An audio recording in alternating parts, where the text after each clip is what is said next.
Man, congrats on the win. Congrats on getting in there and actually having your fight happen on the day that it's supposed to. Was that the type of day or the return you were hoping to make a few weeks ago? Man, yeah, I figured it was gonna be a tough one. You know what I mean? So I'm like, I figured whoever Bellator had, I knew it was gonna be a real competitor. I knew it wasn't gonna be no, pushover of a guy. So like, they bring you in here to fight the best of the best, so they can see where you really at. You know what I mean? For sure. No bank robbery this time, which was nice. No, man, no. It's like the whole time I was out there, I'm just like Memphis, nothing but Memphis, man. Yeah, clear motivating factor. All the people back home watching you. Yes, sir. Everybody in Memphis, man. Everybody, man, so much support, bro. I love everybody. I appreciate everybody, man. It's like my family back home, man. Everybody, man. It's like, my team. It's like so much that went into just getting me here and making sure, I have a successful 2020. It's like, I couldn't even begin to say where to start to thanking everybody. You know what I mean? When you were waiting to hear the decision, they zoomed in on you and you had just like a death stare going on. What was going through your mind as you're waiting for the scorecards to be read? Memphis, nothing but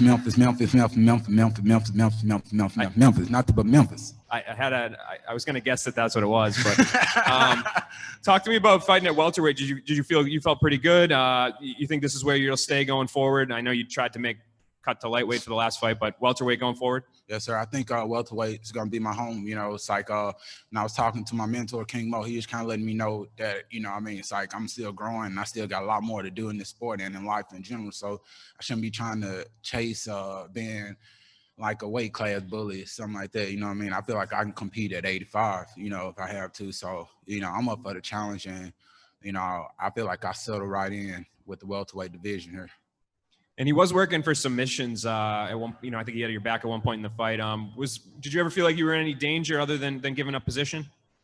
Yeah, I didn't feel in any danger at all. It's like, we worked that so much at Memphis Judo and Jiu-Jitsu to where it was like I knew when I was in a threatening position. It's like, and I knew when he was just kind of, just jockeying for position there, and I could feel that he was more so of like he could see that I wasn't really scrambling, so he was content with just being there. And I'm like, well, you content with being there. It's like, I'm not really going to freak out from being in this bad position. If my opening come, I'm going to make it. But I could see also in the referee's eyes that he was kind of looking to maybe, say action or something like that. So I was just kind of trying to ride the wave, stay composed. And I knew that once he went for his initial, transition, I was going to be on top of it with my, reactions. Now that you have that win in the bag, closing out 2020, I'm assuming, unless they give you a call for December. Where do you want to fight again? Man, I'm going to talk to my agents, first round management, and, we're going to get with Bellator, and they know how I like to do, man. They know. Sorry, I let them know I'm good for next month. They hit me up. Y'all see me back here next month. Thanks, man. Yes, sir. Thank you. Donna? Hey, Jaleel, congratulations on a great result. We have to say, we have to say a word though for Mark Lemminger. He was a warrior in there tonight, wasn't he? Yes, sir. And if you remember, I said that's what that fight was gonna be, because I was like, he the type of fighter where the longer the fight goes, the better he is. You know what I mean? And I'm the same fighter, so that's why I was like, it's gonna be interesting to see like how it pick up in that, the end of the second and the beginning of the third and going all the way through. Because I know, like, usually with a lot of wrestlers, we so just like, looking for positions if it's like a normal wrestling match, to where it's like we'll find us sitting in there like first minute and a half, just kind of, feigning and looking for shots and shit like that. But I'm like, it's like I gotta go.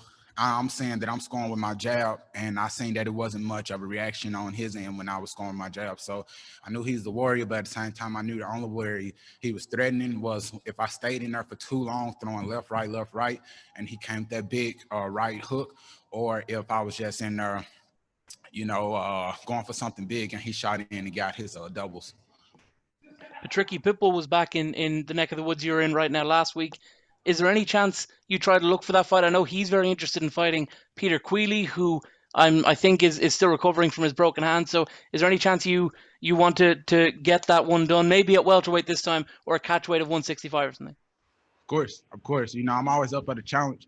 You know what I mean? It's like I'm aware of how things work, though. You know, it's like, so I mean, this might be a little delicate process, but I'm pretty sure Patricky went shy away from a fight with me. You know what I mean? He has absolutely no reason to. So I'm like, if that's my next challenge, you know, I'm more than willing to hop on it and do whatever I got to do to make sure that fight happens. We'll take a couple more here. Keith? Hey, Keith, Jaleel, it's Keith Schilling from Sherdog. Congratulations on the victory. You just mentioned, you said you know how it works. So my question to you is, you know, a month ago you were scheduled for the co-main event. Now you're on the prelims. Are you surprised by that? Do you feel a little slighted by that you went, you know, from co-main to the prelims? No, sir. No, sir. I'm on the card full of heavy hitters, man. You know, and you know what I mean? It's like you gotta thank God and stay humble, man. You can't be upset because you don't got a spot in line that you know that you really wanted or something like that. It's like, you know what I mean, everybody gonna get a sip of that Kool-Aid.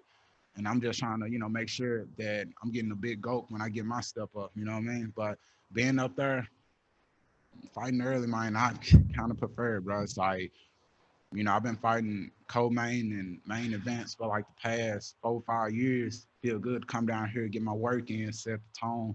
And, you know, I still got the night to kind of relax and chill, say my thank yous and say my I love yous. My last question for you, just grade your performance overall. What would you put a grade on it? I say C+. All right, last one, Simon. Hey, Jaleel, congratulations on the win. I just have this last one here for you.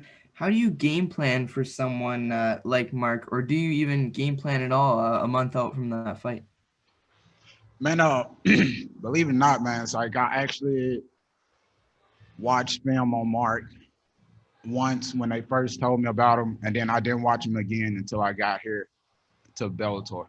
And that's because I know, I'm like, yo, he is nothing I've never seen before, you know what I mean? Heavy grinder, you know, but it's something I dissected when I seen just one of his fights, and that's not very active with the hands, you know. So with that being my key, I was like, hey, you know, I see what's up. I know how to wrestle.